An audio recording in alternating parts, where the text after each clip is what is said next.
Halo,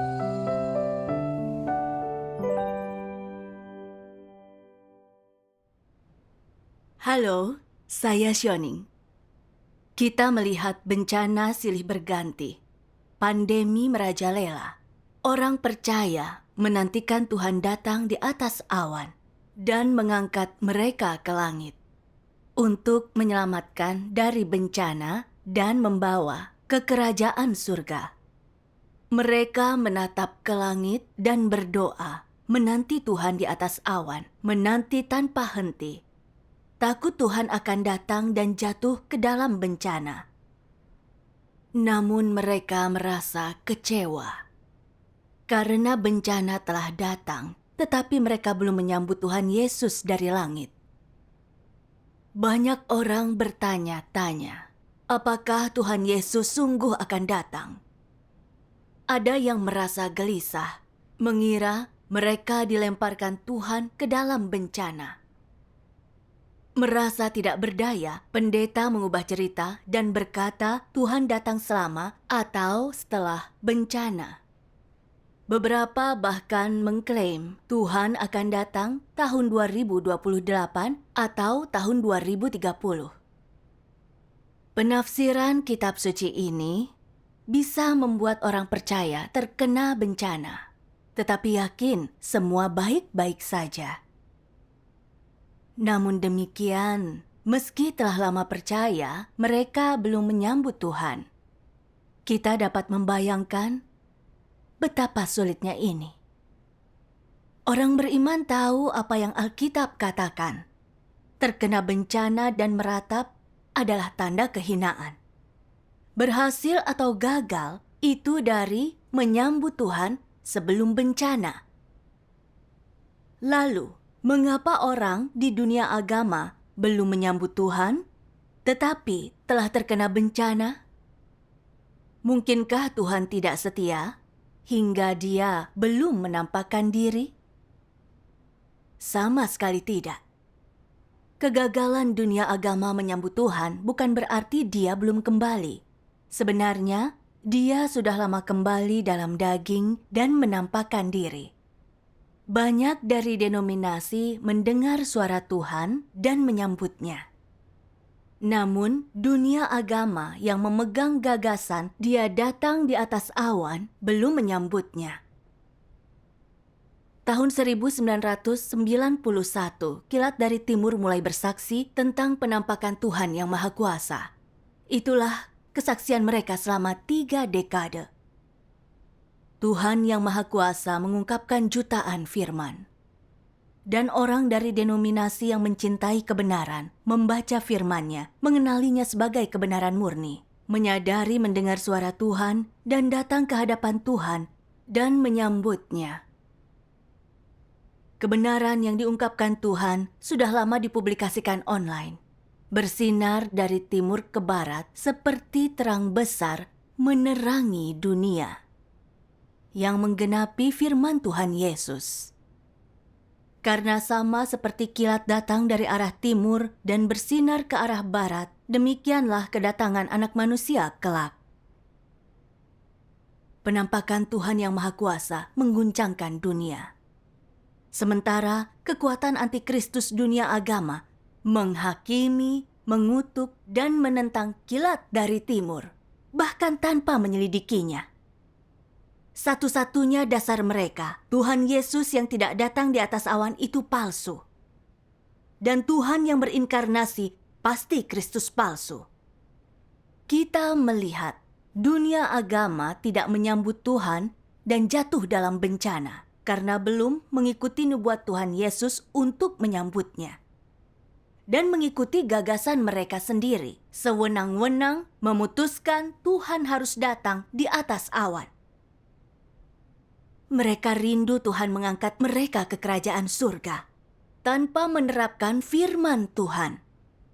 Membuat kesalahan besar dalam hal sepenting menyambut Tuhan berarti hilang kesempatan untuk diangkat dan akhirnya akan jatuh ke dalam bencana. Ini menggenapi firman Tuhan. Umatku hancur karena kurangnya pengetahuan. Untuk tahu apakah Tuhan Yesus datang di atas awan atau bekerja sebagai anak manusia yang berinkarnasi, kita harus terlebih dahulu tenang dan merenungkan nubuat Tuhan Yesus tentang kedatangannya yang kedua. Dan mungkin kita akan dicerahkan. Kita lihat beberapa ayat.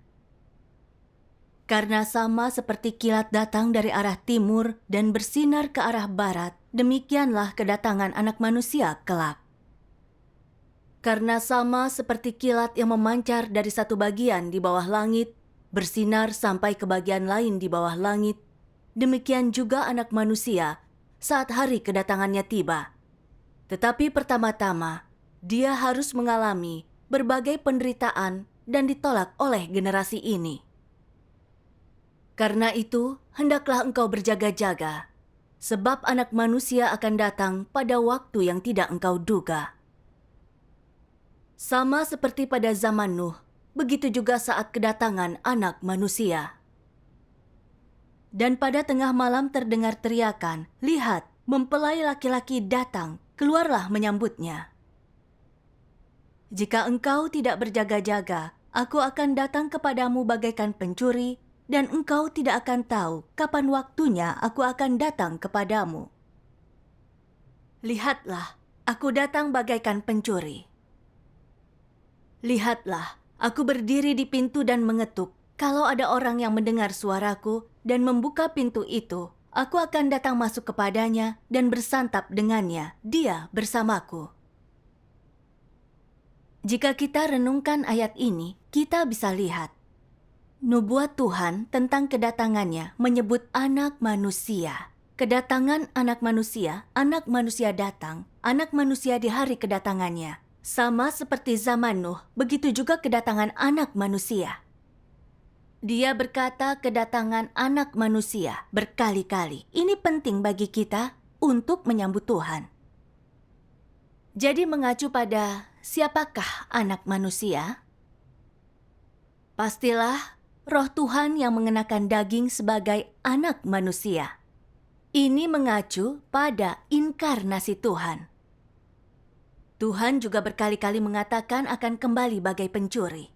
Jadi, apa arti bagaikan pencuri ini? Ini berarti Tuhan datang diam-diam, rahasia. Ketika orang tidak mengetahuinya, Tuhan menjadi daging sebagai Anak Manusia, diam-diam turun untuk bekerja. Kita dapat yakin kedatangan Tuhan adalah sebagai Anak Manusia. Sebelum bencana, ketika dunia di titik tergelapnya, teriakan di tengah malam, mempelainya datang, keluarlah menyambutnya.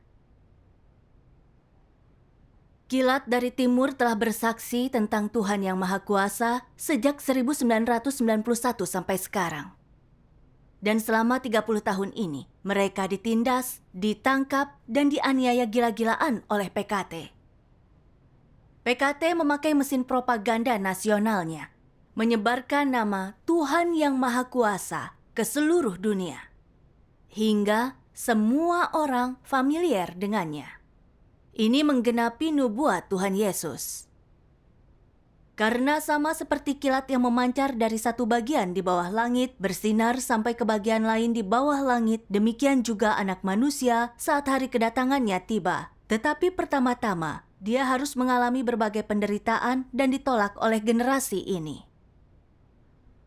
Setelah Tuhan yang Maha Kuasa mendapatkan kesaksian selama bertahun-tahun, orang dari denominasi yang mencintai kebenaran membaca firman-Nya, mengenalinya sebagai kebenaran, sebagai perkataan Roh Kudus kepada gereja. Mereka mendengar suara Tuhan dan menerima Tuhan yang Maha Kuasa. Mereka gadis bijaksana yang diangkat ke hadapan Tuhan dan menghadiri perjamuannya.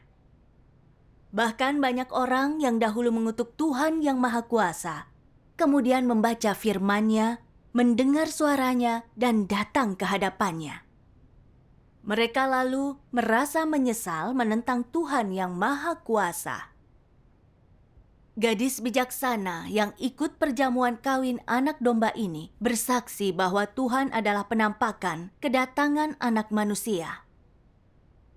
Namun, mereka yang berpegang pada kitab suci yang hanya menerima Tuhan di atas awan adalah gadis bodoh, jatuh ke dalam bencana. Mereka menantikan Tuhan Yesus di atas awan setelah bencana. Alasan utama mereka tidak mau menyambut Tuhan karena percaya nubuat Alkitab dari manusia, bukannya dari mulut Tuhan Yesus sendiri.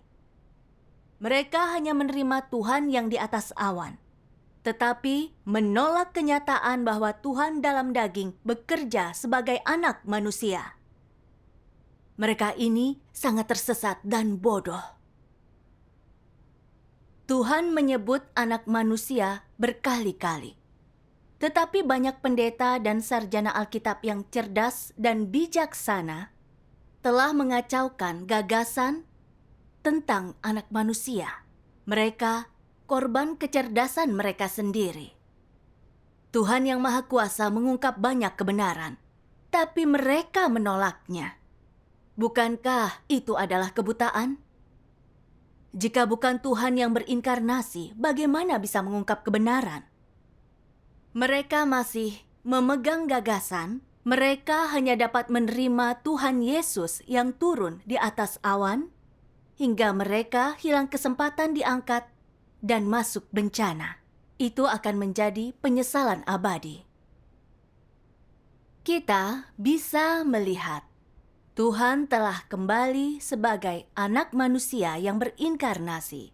Ini adalah fakta yang tidak dapat disangkal oleh siapapun. Namun banyak yang bertanya tentang Dia datang dengan awan dalam Wahyu 1:7, mengira Tuhan akan turun di atas awan. Bukankah datang dengan awan dan datang sebagai anak manusia saling bertentangan? Sepertinya begitu, tetapi sebenarnya tidak. Itu tantangan bagi pemahaman manusia. Setiap nubuat Alkitab pasti digenapi. Tetapi ada proses dan langkahnya. Ada pula urutan anak manusia dan Tuhan di atas awan. Tuhan terlebih dahulu berinkarnasi dan datang diam-diam, lalu secara terbuka di atas awan. Mengapa itu terjadi dalam dua langkah? Apakah yang terjadi sementara itu? Ada misteri di dalamnya. Kita lihat dahulu nubuat Tuhan Yesus. Tuhan Yesus berfirman, "Ada banyak hal lain yang bisa kukatakan kepadamu, tetapi engkau tidak bisa menerima semuanya itu saat ini. Namun ketika Dia, Roh kebenaran itu datang, Dia akan menuntun engkau sekalian ke dalam seluruh kebenaran. Sucikanlah mereka dengan kebenaran-Mu. Firman-Mu adalah kebenaran. Dan kalau ada orang yang mendengar perkataanku dan tidak percaya, aku tidak menghakiminya, karena aku datang bukan untuk menghakimi dunia, melainkan untuk menyelamatkan dunia. Dia yang menolak aku dan tidak menerima firmanku, sudah ada yang menghakiminya. Firman yang aku nyatakan itulah yang akan menghakiminya di akhir zaman. Karena Bapa tidak menghakimi siapapun, tetapi telah menyerahkan seluruh penghakiman itu kepada Anak, dan Dia juga sudah memberikan kepadanya otoritas untuk mengadakan penghakiman, karena Dia adalah Anak manusia. Karena waktunya akan datang, penghakiman harus dimulai di rumah Tuhan. Nubuat Tuhan Yesus telah digenapi. Anak manusia datang diam-diam ketika manusia tidak menduganya, dan mengungkapkan kebenaran, melakukan pekerjaan penghakiman. Dia adalah Roh kebenaran yang membimbing umat pilihan Tuhan ke dalam kebenaran dan membentuk sekelompok pemenang sebelum bencana. Injil Kerajaan Tuhan yang Maha Kuasa pun tersebar ke semua negara. Ini menunjukkan Tuhan mengalahkan iblis dan memperoleh kemuliaan. Kini setelah bencana besar dimulai, Tuhan membentuk sekelompok pemenang dan pekerjaannya diselesaikan. Setelah bencana, Tuhan akan secara terbuka menampakkan diri di atas awan. Saat itu, nubuat kedatangan Anak Manusia dan Tuhan di atas awan akan digenapi. Sejak Tuhan menampakkan diri dan menghakimi dari rumah Tuhan, mereka yang menerima Tuhan makan dan minum firman-Nya setiap hari, dan dengan menerima penghakiman Tuhan, mereka perlahan terlepas dari kekuatan iblis. Tuhan menjadikan pemenang sebelum bencana, dan mereka itu buah sulung. Ini menggenapi nubuat kitab Wahyu. Lihatlah, aku berdiri di pintu dan mengetuk. Kalau ada orang yang mendengar suaraku dan membuka pintu itu, aku akan datang masuk kepadanya dan bersantap dengannya. Dia bersamaku. Mereka ditebus dari antara manusia sebagai buah sulung bagi Tuhan dan Anak Domba. Sudah 3 dekade sejak Tuhan Yang Maha Kuasa datang untuk melakukan pekerjaan penghakiman. Dia mengungkap banyak kebenaran, mengungkap semua misteri Alkitab, dan rencana pengelolaan 6.000 tahun Tuhan. Dia berfirman untuk menyingkapkan esensi manusia yang rusak. Dan inilah jalan kebenaran untuk kita menyingkirkan dosa dan diselamatkan sepenuhnya. Umat pilihan Tuhan yang dihakimi, dipangkas, dan dimurnikan, melihat kerusakan mereka sendiri, merasa malu, dan sujud di hadapan Tuhan menyesal, membenci diri sendiri. Mereka juga melihat watak benar Tuhan tidak menoleransi pelanggaran, takut akan Tuhan, dan menjauhi kejahatan, bertobat, dan juga berubah. Tuhan yang Maha Kuasa telah membentuk sekelompok pemenang sebelum bencana. Kesaksian mereka dibuat menjadi video dan film yang tersedia secara online dan meyakinkan bagi semua orang yang menontonnya. Sangat jelas, ini penampakan Tuhan pada akhir zaman. Tuhan yang Maha Kuasa telah mengungkapkan begitu banyak kebenaran, mengguncangkan seluruh dunia serta alam semesta. Tuhan yang Maha Kuasa mengubah dunia, mengakhiri zaman lama, memulai zaman baru. Zaman kerajaan telah dimulai. Ini membuktikan bahwa Dia adalah penampakan Anak Manusia, Tuhan Yesus yang kembali. Juru Selamat telah muncul dan sedang bekerja. Penghakiman yang dimulai di rumah Tuhan telah berakhir. Dengan itu, bencana besar turun. Dapat dikatakan bencana telah dimulai, dan bencana itu akan makin besar. Semua kekuatan jahat yang menentang Tuhan akan dihukum dan dimusnahkan dalam bencana. Sedangkan mereka yang ditahirkan melalui penghakiman Tuhan akan dilindungi oleh Tuhan melewati bencana. Ketika bencana berakhir, dunia iblis ini akan dimusnahkan. Lalu Tuhan menampakkan diri secara terbuka di atas awan. Ini akan menjadi penggenapan nubuat Wahyu 1:7.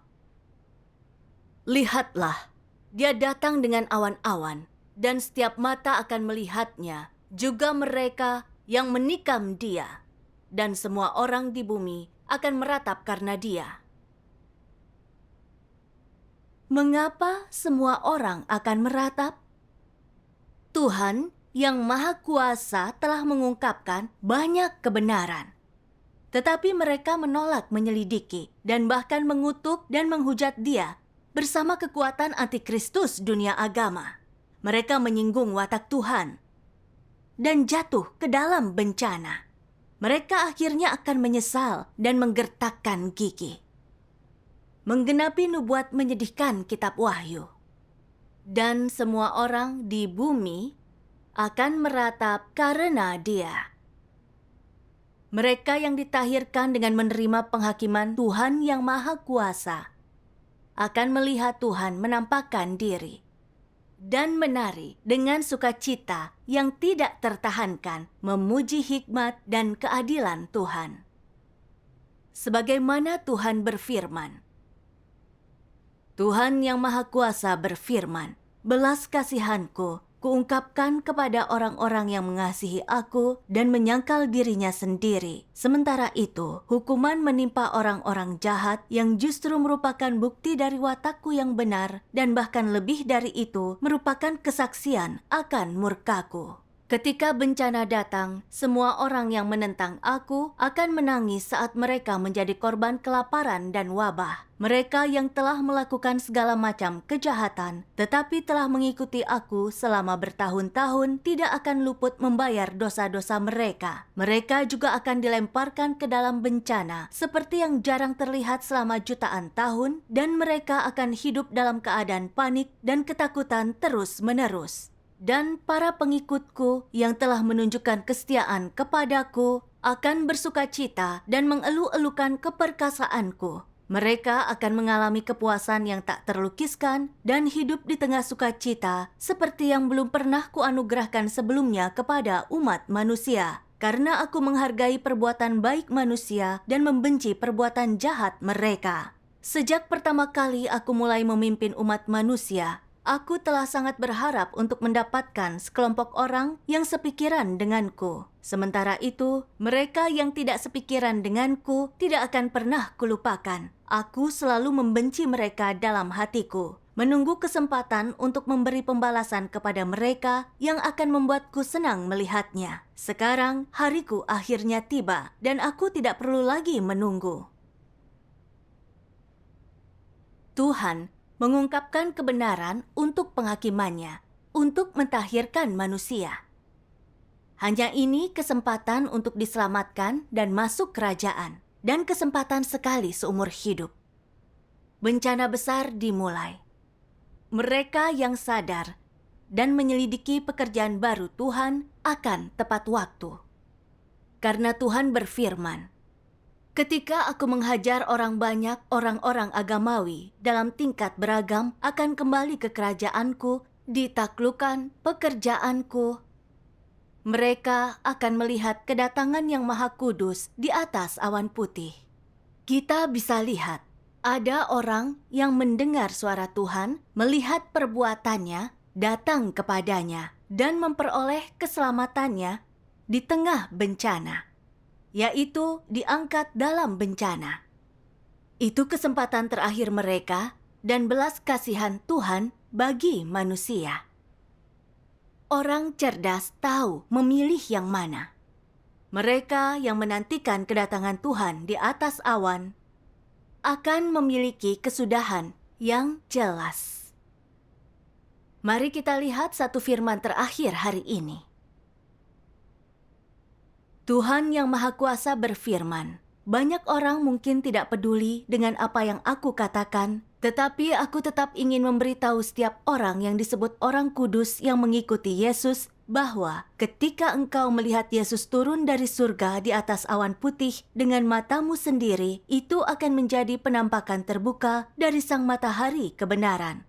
Barangkali itu akan menjadi saat yang sangat menyenangkan bagimu. Tapi ketahuilah bahwa saat engkau menyaksikan Yesus turun dari surga, saat itu jugalah engkau turun ke neraka untuk dihukum. Itu akan menjadi saat berakhirnya rencana pengelolaan Tuhan dan menjadi saat ketika Tuhan memberi upah kepada yang baik dan menghukum yang jahat. Karena penghakiman Tuhan sudah akan berakhir sebelum manusia melihat tanda-tanda pada saat hanya ada pengungkapan kebenaran. Mereka yang menerima kebenaran dan tidak mencari tanda-tanda sehingga mereka disucikan akan kembali ke hadapan tahta Tuhan dan masuk ke dalam pelukan Sang Pencipta. Hanya mereka yang bersikeras percaya bahwa Yesus yang tidak datang kembali di atas awan putih adalah Kristus palsu akan menerima hukuman abadi karena mereka hanya percaya kepada Yesus yang menunjukkan tanda-tanda tetapi tidak mengakui Yesus yang menyatakan penghakiman yang berat dan menunjukkan jalan sejati dan kehidupan. Jadi, hanya dengan cara itulah Yesus membereskan mereka pada saat Dia secara terbuka datang kembali di atas awan putih. Mereka terlalu keras kepala, terlalu percaya diri, terlalu congkak. Bagaimana mungkin orang-orang yang tidak berakhlak itu bisa diberi upah oleh Yesus? Kedatangan Yesus kembali adalah keselamatan besar bagi orang-orang yang mampu menerima kebenaran, tetapi bagi mereka yang tidak dapat menerima kebenaran, itu adalah tanda penghukuman. Engkau sekalian harus memilih jalanmu sendiri, dan jangan menghujat Roh Kudus dan menolak kebenaran. Jangan menjadi orang yang bebal dan congkak, tetapi jadilah orang yang menanti tuntunan Roh Kudus yang merindukan dan mencari kebenaran. Hanya dengan cara inilah engkau sekalian akan mendapatkan manfaat. Sekian episode hari ini. Terima kasih telah menonton. Jika Anda punya pertanyaan, silakan tinggalkan komentar. Teruslah bergabung untuk mendapatkan bimbingan. Sampai jumpa lagi.